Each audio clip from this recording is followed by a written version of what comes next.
भरतीय colony में मकान खरीदने को लेकर विवाद ने पकड़ा तूल। सभासदों ने डीएम एसएसपी से की मुलाकात। मुजफ्फरनगर के थाना नई मंडी क्षेत्र की भरतीय कॉलोनी में एडवोकेट नदीम राव के द्वारा मकान खरीदने के बाद से लगातार विवाद बढ़ता जा रहा है। उसी क्रम में आज आसपास के सभासदों ने जिलाधिकारी और एसएसपी से मुलाकात कर मकान खरीदने वाले युवक पर कार्रवाई की मांग की। हिंदूवादी नेता ललित महेश्वरी का आरोप है कि मकान की रजिस्ट्री 333 गज है, जबकि 400 गज से ज्यादा जमीन पर मकान बनाया गया है और वहां पर अवैध रूप से विद्युत का संचालन भी किया जा रहा था। आसपास के सभासद और हिंदू नेताओं में जैसे नेता ललित महेश्वरी ने इन सभी बिंदुओं पर जांच कर कार्रवाई करने की मांग भी की है।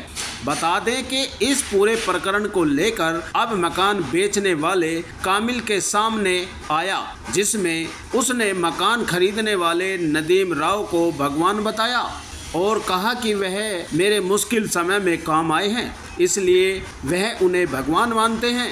भगवान वाले सवाल पर सभासद विकल्प जैन ने कहा कि कुछ पैसे ज़्यादा मिलते हैं तो वह आदमी उसके लिए भगवान हो ही जाता है। उन्होंने कहा कि अगर नदीम राव एडवोकेट पर ज़्यादा पैसा है तो वह उत्तर प्रदेश के और अन्य गरीबों की भी मदद करे। वहाँ जानवर भी घूमेंगे, उसकी वजह से वहाँ माहौल खराब होगा, पूरा मुजफ्फरनगर डिस्टर्ब होगा, इसका भी हमें डर है। देखिए, आपको बताऊं कि हिंदू बाहुल्य क्षेत्र में माहौल खराब करने के लिए इस मुस्लिम ने मकान लिया है, तो मुझको लगता है कुछ लाख 2 लाख रुपए फालतू दे दिए होंगे। जैसे जिसको नशे की आदत होती है, उसे जो नशा उपलब्ध कराता है उसके लिए वो भगवान है। इसने उसको लाख 2 लाख रुपए फालतू दे दिए तो इसके लिए वो भगवान है। परंतु इससे हमारे मंडी क्षेत्र का, हमारे मुजफ्फरनगर का माहौल खराब होता है, खराब हो सकता है। इसलिए हम अपने कर्तव्य को मानते हुए शासन प्रशासन को अवगत कराने के लिए आज यहाँ पर आए हैं। बिल्कुल संतुष्ट हैं। डीएम साहब ने हमारे से बहुत अच्छी बात की। डीएम साहब ने एमडीए में भी और नगर पालिका में भी, सिटी मजिस्ट्रेट से भी, एसएसपी साहब से भी, सबसे हमारे सामने वार्ता की और बहुत सख्त शब्दों में कहा कि यदि कोई भी वहाँ पे अवांछित तत्व भविष्य में आता है या वहाँ पर कुछ भी गलत कार्य होता है तो उसमें सब अधिकारियों की जिम्मेदारी होगी और उस मकान को नापने के लिए भी डीएम साहब ने आदेशित कर दिया है। भाई इतना बड़ा परोपकारी यदि नदीम है तो मैं सरकार में उत्तर प्रदेश शासन को उसका नाम दे दूंगा। जहाँ पे भी किसी को जरूरत पड़ेगी तो उत्तर प्रदेश से उस पर फोन आ जाया करेंगे और वो जाकर मदद कर दिया करेगा। मुझे ऐसा लग रहा है वो ज़्यादा बड़ा राजा और ज़्यादा बड़ा महाराजा है, तो उसने इस समाज को सुधारने का और इसकी पीड़ा सहन करने का उसने बीड़ा उठा रखा है। बड़ा होट एक चल रहा है मुद्दा भरतीय कॉलोनी वाला। वहाँ एक नदीम नाम के व्यक्ति ने प्रॉपर्टी खरीदी है। प्रॉपर्टी कोई भी खरीद सकता है, लेकिन वहाँ आवाम हिंद का बैनर लगा हुआ, उसका ऑफिस बनाया और वहाँ मोहल्ले वालों ने बताया कि यहाँ पर करीब 50-55 लोग नमाज पढ़ के निकले हैं फ्राइडे में। तब कान खड़े हुए मोहल्ले वालों के और वो उनको चिंता हुई कि इससे माहौल खराब यहाँ का होगा।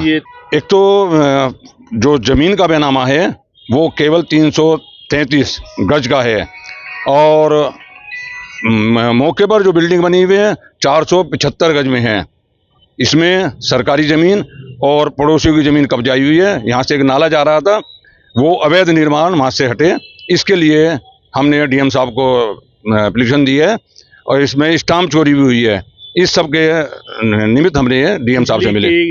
और बिजली, वहाँ जो बिजली का मीटर है 3 महीने से जब से इन लोगों ने लिया लगातार बिजली चोरी चल रही है और मीटर छुट्टी के दिन टांग दिया जाता है। इसका मतलब कितने लंबे हाथ हैं इन व्यक्तियों के और वो आज तक जुड़ा नहीं है। वहाँ लगातार चोरी चल रही है।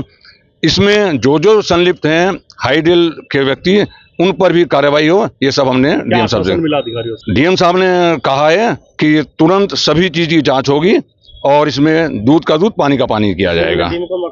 ये तो सब पूरा एक ही गैंग है, ये कुछ नहीं है, सिर्फ गैंग है, आपस में मिली भगत है। स्टाम्प चोरी है, बैंक से मिली भगत हुई है।